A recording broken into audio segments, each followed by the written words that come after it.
All right, what is up, everyone? It's Saturday, April 13th. How are you? Thanks for being here. I want to appreciate you for a moment for tuning in, thumbing up these videos, and just for being a part of it. I get this like boost of energy, like a feeling like we're live, but even though it's just like me and a camera, just like chatting with you guys, I get a sense of hype and joy doing these cards with you guys. So let's look at tarot for this Saturday. Legend is a little bit light. We're not looking at too much.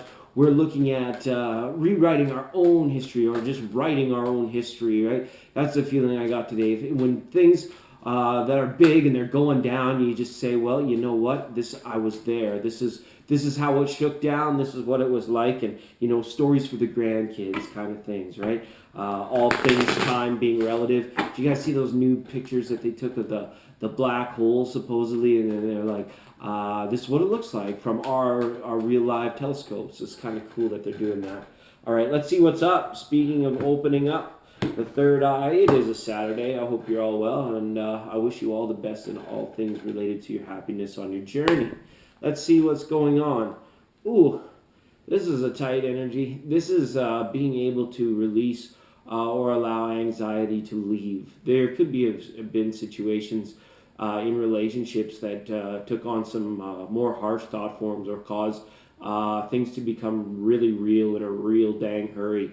And it's almost like the abruptness of it touches me when I see this card. So make sure that any anxieties that you're thinking or feeling about, be quick to let them go. You don't want to allow worrisome thought forms to continue for too long during the day today, right? And it's just saying is, we get comfortable sometimes, and we get thinking, and then, ooh, what would happen if we got a shake up kind of thing. Don't worry about those things. Those thoughts will come, and we got to let them go. But this is relationship bound. I believe we see the Page of Cups here as a message. This has to do with our interpersonal relationships of this day, at the focus, and realizing what challenges are there and what for, why, and when we're interacting with that other person, saying, all right, well, what did we learn about ourselves? Not just what did we learn about the other person, but what did we learn about ourselves? So thanks, Page of Cups. That's the message. And people could just be acting like overly emotional, overly clingy, or like, ooh, silent treatment type stuff, and it's just like to get a response out of you. But don't worry for that kind of thing. Yeah, the pages are up there. It's almost like you almost feel that you need maybe an intermediary or a messenger to get the message off your chest, to get past that block that was blocking you. Page of Wands here usually because there's something that needs to be pushed out of the way or moved out of the way. It could be like a block that is existing based on something that you may have unconsciously or subconsciously put there. Okay, we went for some really high riding benevolent energy days, and we are in that fire airy air and fire like kind of abruptness of spring. So it's kind of like you gotta watch for people that are a little bit out of control, or they get carried away, something like that, to that effect. And it's almost like, how do we deal with this now?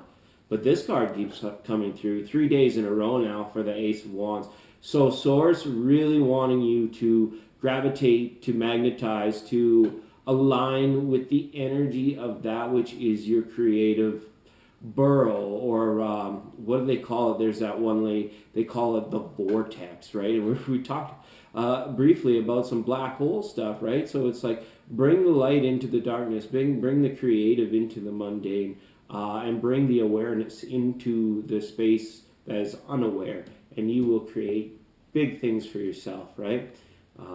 It's all about this awakening. It's all about this shift into the new energy, which is really ancient energy, but you'll hear many speak about it as like the new energy, or fifth 5D energy, right? It's the awakening or the return of our age of Aquarius, so to speak, where it is. It's like that harmony and understanding. It's the super conscious. It's the higher levels of awakening. Tarot is great. It's good to just to kind of like unlock what could be going on in terms of situations and things that your intuition is stretching for. But this is more so, getting tarot for a direction, a marking post along our journeys or along our destinies to this waking up, right? So the feeling is like you awesome subscribers and people are tuned in. I feel collectively we're more focused on getting from A to B in terms of waking up consciously rather than worrying about, did Billy Touchdown cheat on me last week, or or did Susie Homemaker say this behind my back? Like really none of that kind of stuff going on this channel with tarot, right? But definitely, if you've tuned in and you're ready to be awoke, you're ready to become awakened into the finer things, then it's just saying you've got to leave those thought forms behind. This is a real calling to a completion of what could have been a difficult mental cycle for you or chapter in your life where it's like each chapter does have its own like mini climax of it where it's like, wow, you really feel the lesson pushing. You really feel the growth pushing till it emerges. And sometimes it can hurt. Sometimes it's tough, both mentally and physically. But the creation needs to occur, right? Again, that's the Page of Wands saying that this here is the reward for getting past, for getting around it, right? And for many of you, I feel it is a relationship issues could be coming up big time on this day.